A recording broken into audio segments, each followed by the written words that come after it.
بسم الله والحمد لله، سبحان الله ولا إله إلا أنت، سبحانك ربي إني كنت من الظالمين.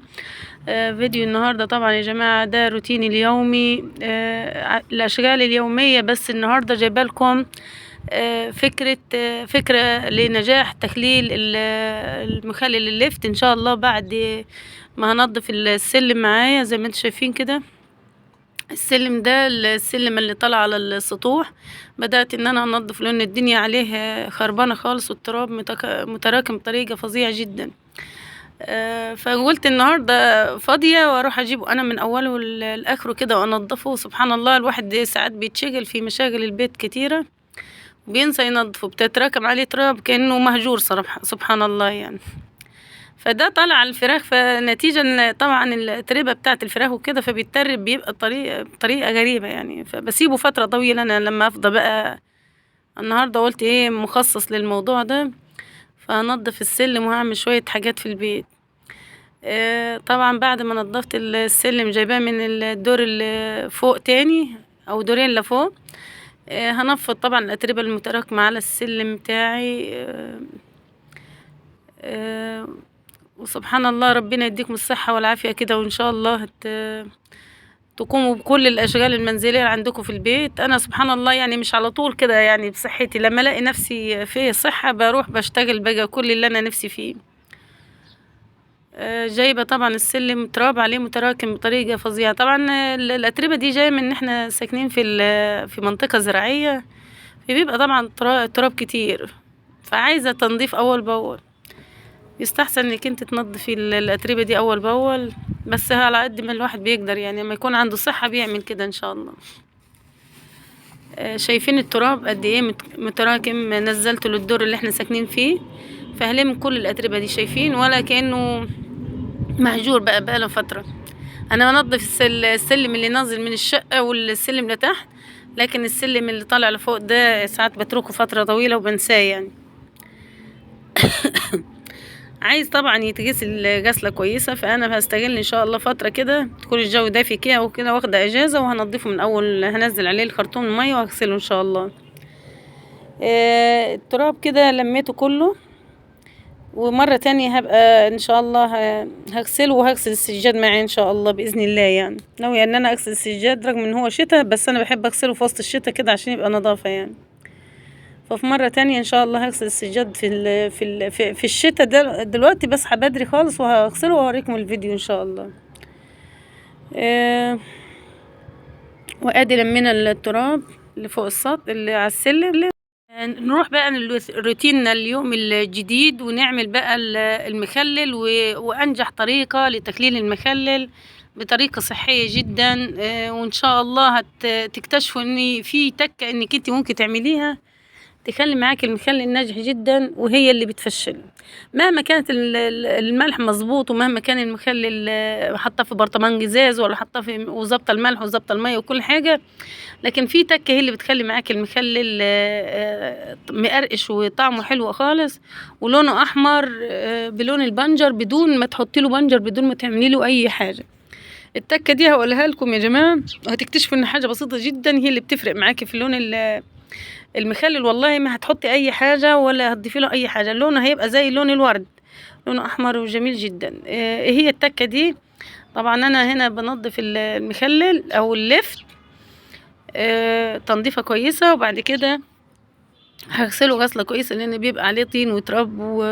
واللفت ده من الحاجات اللي المحبوبه جدا وبتحلي طعم الاكل، فلا غنى عنه طبعا المخلل. رغم ان الجزر السنه دي طلع بدري، فانا قلت لازم ان انا اخلي اللفت الاول، بعد كده ان شاء الله يعني نكونوا دقناه يعني الصراحه الواحد بيعشق الاكل اللفت. وبعد كده ان شاء الله نبقى في فيديو قادم اعمل لكم طريقه الجزر وزي الجاهز واحلى كمان.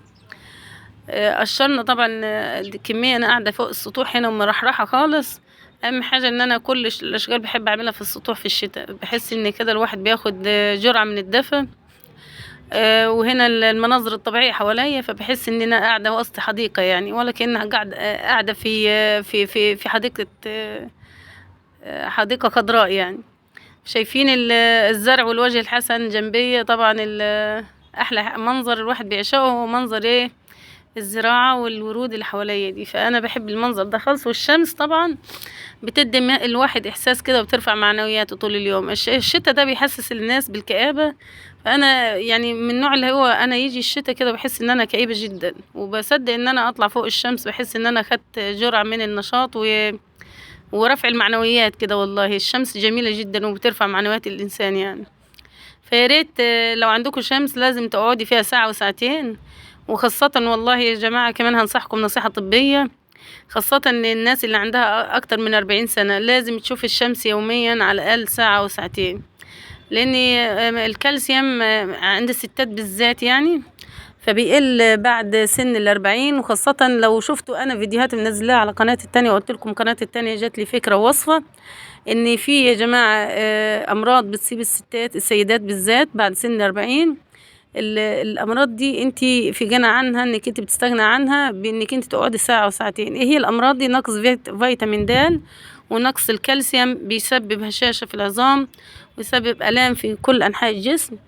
فانت عاوزة تستغني عن هذه الامراض اللي هتصيبك بعد سن 40، فياريت تقعدي ساعة او ساعتين في الشمس. يفضل ان يكون من الساعة 5 للساعة 7 أو 8، مش بعد كده يعني الصبح. ومن الساعة 4 لحد الساعة 5، طبعا تغرب الشمس بدري في فصل الشتاء، لحد الساعة 5 بعد العصر. دي الفترة اللي يفضل انك انت تقعدي فيها، لان الفترات اللي وسط الفترتين دول بتبقى فيها مرتفع فيها الأشعة البنفسجية، وبتبقى فترة ضارة وخطر عليكم. فما حبسش انكم انتوا تقعدوا في الفترة دي خالص. يا ريت ما تنسوش وسط المشاغل الحياة ما تنسوش انكم انتوا تقعدوا في الشمس وتستمتعوا بيها، وتصطحبوا الاولاد كده وتاخدوا يوم ولا يومين في وسط الاسبوع عشان خاطر تستمتعي بالشمس وتحصل على كمية وفرة من الطاقة الشمسية اللي هتفيدك وتفيد صحتك. طيب انا كده نظفت المخلل كله، مخلل اللفت. وبعد كده ايه طبعا هغسله. انا رحت عند الحنفيه عشان اغسله، معلش في تقطيع في الفيديوهات، انا هوصل لكم الجزء الطويل. طبعا في الفيديو ده انا مصطحبه مع شوقي الصغير دودي زي ما انتم شايفين كده، جاب البتنجان وعمال طبعا يساعدني، بيقول لي بساعدك يا ماما وساعدك يا ماما، هم يخرب الدنيا كلها ويقول لي ساعدك يا ماما. فانا هنا طبعا بصوا القطاعه بتاعت اللفت دي او بتاعت المخللات اشتريتها، طبعا اشتروها عشان مفيده جدا وحلوه، بتطلع المخلل شكله زي الجاهز. بتبقى سريعه برضو في التقطيع. بقطعها اول على الاخر بهذه القطاعه. في منها ستانلس وفي منها صاج. انا جايباها صاج مش حلو قوي يعني، هغيرها ان شاء الله، بس عشان استخدمها كل مره بلاقيها مصديه فبضطر اغسلها غسله جامده خالص عشان يضيع منها الصدى، لان الصدى ده حاجه ايه مش مفيدة. بيلافيني معشوق الصغير، بيلافيني المخلل، خدي يا ماما خدي يا ماما، بيقول انا بساعدك يا ماما انا بساعدك يا ماما. هو بيساعدني في حاجة ويبوظ 16 حاجة، بس برضه هو زي العسل على قلبي والله. هو ده الملتصق بيا في كل حتة، كل حتة بروح رجله على رجلي، ولا وتعود ان هو يقعد معايا في اي مكان، ولا لدرجة ان انا ساعات اخرج ما اخدوش معايا، يفضل يبكي لحد ما انا ارجع. ربنا يديه الصحة ويخلولي ويخليه لكم يا رب، يخلي لكم كل أولادكم إن شاء الله. فشوفوا زي ما هو بيساعدني، بيفرح أوي إن هو بيساعدني، بيقول أنا الوحيد بساعدك يا ماما، شوفي أنا بساعدك يا ماما. وزي ما انتم شايفين اهو عمال يلعب اهو، لفاني حاجة ولا ساعدني في حاجة، عمال يلعب في المية. طبعا هو بيلفيني حاجة عشان كده ما يعني عيني تنسى إن هو بيلعب في المية في السقعة دي، ويفضل يلعب ويلعب في المية. برضه مسليني والله، ما احبش اطلع لوحدي فوق السطوح غير لما اقول له يلا يا محمد رجل على رجلك ويطير قدامي. ف بصوا زي ما انتم شايفين كده اللفت طعمه جميل خالص. وانا يعني في ناس ما تشيلوش الجزء الاحمر اللي في اللفتايه من تحت ده، هو اللي بيخلي لون اللفت حلو، مش هي التكه اللي هقولها لكم دي، ده في تكه تانية بعد ما احط الملح انا اقولها لكم ازاي تخلي اللفت لونه احمر زي لون البنجر بدون ما تحطي عليه بنجر. وادي اللي كمية قطعت كمية احطهم في الحلة، وهرجع اقطع باقي الكمية بنفس الشكل الكمية التانية. وطبعا دودي عمال يساعد فيها برضو، والله صاحب واجب يعمل شغلانة يعني، اهو برضو ساعدني وحط وقوم لي، او اخد بايد احسن ما فيش خالص يعني. الراجل عمل اللي عليه يعني، ويروح ويجي ويجيب لي بالواحدة. خلصتهم هم زي ما انتم شايفين كده.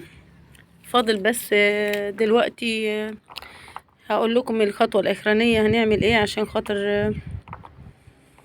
يبقى اللفت لونه احمر وجميل جدا، ويطلع معاكي من غير ما تحطي له بنجر، من غير ما تحطي له اي لون. ادي الكمية كلها يا جماعة زي ما انتم شايفين قطعناه. بصوا يا جماعة، اللون الاحمر ده هو اللي هيخليه احمر. طب انا نزلته في البرطمان، غسلته غسلة كويسة طبعا ونزلته في البرطمان ده. نعمل ايه بعد كده؟